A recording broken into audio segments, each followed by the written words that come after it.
Good morning everyone, welcome back to your channel high time English. आज के 10 editorial words वही हैं जो एग्जाम में बार बार रिपीट होते हैं और जिससे इंग्लिश भी इंप्रूव होती है। तो चलिए बिना किसी डिले के स्टार्ट करते हैं। फर्स्ट वर्ड है मार्ड। इसका पार्ट ऑफ स्पीच है वर्ब। इसकी इंग्लिश मीनिंग है डैमेज्ड और स्पॉइल्ड। हिंदी मीनिंग है बिगाड़ना। मार्ड का मतलब होता है किसी चीज़ को डैमेज कर देना या उसकी प्योरिटी और स्पिरिट को बिगाड़ देना। जैसे जब कोई अच्छी चीज़ जैसे इवेंट, रिलेशनशिप या मूड किसी नेगेटिव इंसिडेंट की वजह से खराब हो जाए तो हम कहते हैं ये चीज़ मार्ड हो गई। For example, the visit was marred by violence. यात्रा हिंसा के कारण बिगड़ गई। सिनोनिम्स है टेंटेड, रूइंड। एंटोनिम्स है इनहेंस्ड, इम्प्रूव्ड। अब नेक्स्ट वर्ड देखते हैं क्रैकडाउन। इसका पार्ट ऑफ स्पीच है नाउन। इसकी इंग्लिश मीनिंग होगी severe measures to stop wrong doing. Hindi meaning है सख्त कार्रवाई।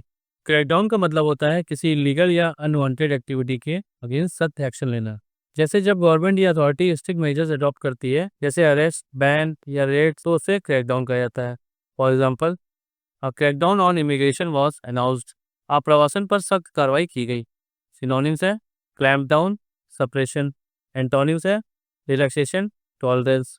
अब नेक्स्ट वर्ड देखते हैं अंडरलाइन। इसका पार्ट ऑफ स्पीच है वर्ब। इसकी इंग्लिश मीनिंग है टू एम्फेसाइज और हाईलाइट। हिंदी मीनिंग है जोर देना।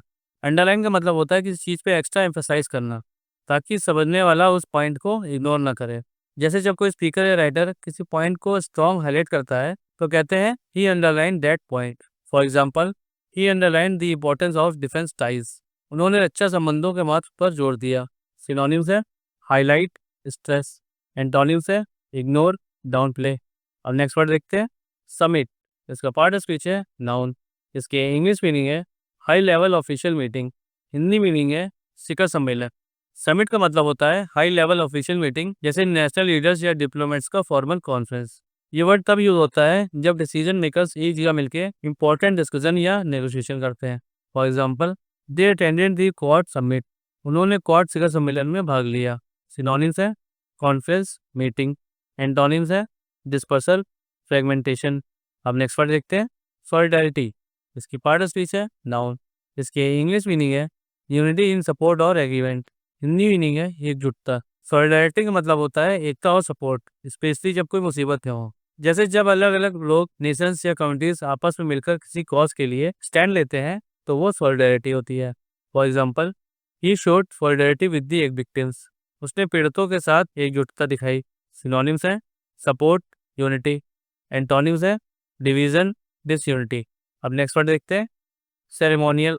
इसका पार्ट ऑफ स्पीच है एडजेक्टिव। इसकी इंग्लिश मीनिंग है relating to formal rituals not substantive. Hindi meaning है औपचारिक। सेरेमोनियल का मतलब होता है जो सिर्फ फॉर्मल या सिंबॉलिक हो, इसका रियल सब्सटेंस या पावर में ज़्यादा रोल ना हो। जैसे किसी लीडर का विजिट सिर्फ हैंडशेक और फोटो तक सीमित हो, बिना डीप डिस्कशन के। For example, the visit was mostly ceremonial. ये यात्रा मुख्यतः औपचारिक थी। सिनोनिम्स है फॉर्मल, सिंबॉलिक। एंटोनिम्स है प्रैक्टिकल, फंक्शनल। अब नेक्स्ट वर्ड देखते हैं रिवोकेशन। इसका पार्ट ऑफ स्पीच है नाउन। इसके इंग्लिश मीनिंग है official cancellation of A right. Hindi meaning है निरस्तीकरण। रिवोकेशन का मतलब होता है किसी ग्रांटेड चीज़ को ऑफिशियली वापस लेना या कैंसिल करना, जैसे वीज़ा, लाइसेंस या परमिशन। ये वर्ड फॉर्मल लीगल कंटेक्स्ट में अक्सर यूज़ किया जाता है। For example, visa revocation affected many students. Visa निरस्तीकरण से कई छात्र प्रभावित हुए। सिनोनिम्स है कैंसिलेशन, विड्रॉल। एंटोनिम्स है ग्रांटिंग, अप्रूवल। अब नेक्स्ट वर्ड देखते हैं डिसरप्शन। इसका पार्ट ऑफ स्पीच है नाउन। इसके इंग्लिश मीनिंग है इंटरप्शन टू अ सिस्टम और फ्लो। हिंदी मीनिंग है अवरोध। डिसरप्शन का मतलब होता है किसी रेगुलर फ्लो को सडनली डिस्टर्ब कर देना, जैसे सप्लाई चेन, कम्युनिकेशन या नॉर्मल रूटीन। ये वर्ड मोस्टली नेगेटिव इम्पैक्ट को दिखाता है। For example, the war caused major global trade disruption. युद्ध ने वैश्विक व्यापार में बड़ी बाधा डाली। सिनोनिम्स है डिस्टर्बेंस, ब्रेकडाउन। एंटोनिम्स है कंटिन्यूटी, फ्लो। अब नेक्स्ट वर्ड देखते हैं सब्सटेंशियल। इसका पार्ट ऑफ स्पीच है एडजेक्टिव। इसके इंग्लिश मीनिंग है सिग्निफिकेंट और कंसिडरेबल।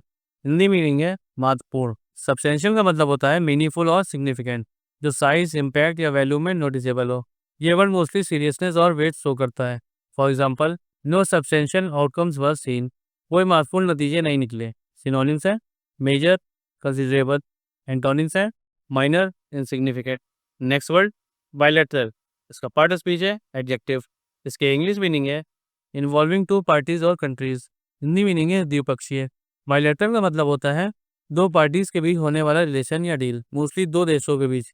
ये डिप्लोमेटिक और पॉलिसी कंटेक्स्ट में वर्ड ज़्यादा यूज होता है। For example, they discussed A bilateral trade deal, उन्होंने द्विपक्षीय व्यापार समझौते पर चर्चा की। सिनोनिम्स है म्यूचुअल, टू साइडेड। एंटोनिम्स है मल्टीलेटरल, यूनिलेटरल। तो आज के लिए बस इतना ही। अगर वीडियो पसंद आया तो वीडियो को लाइक करिए और अपने फ्रेंड्स के साथ शेयर करिए। और अगर आप हमारे चैनल पर नए हैं, चैनल को सब्सक्राइब करना ना भूलें। मिलते हैं नेक्स्ट वीडियो में। Keep learning, keep growing.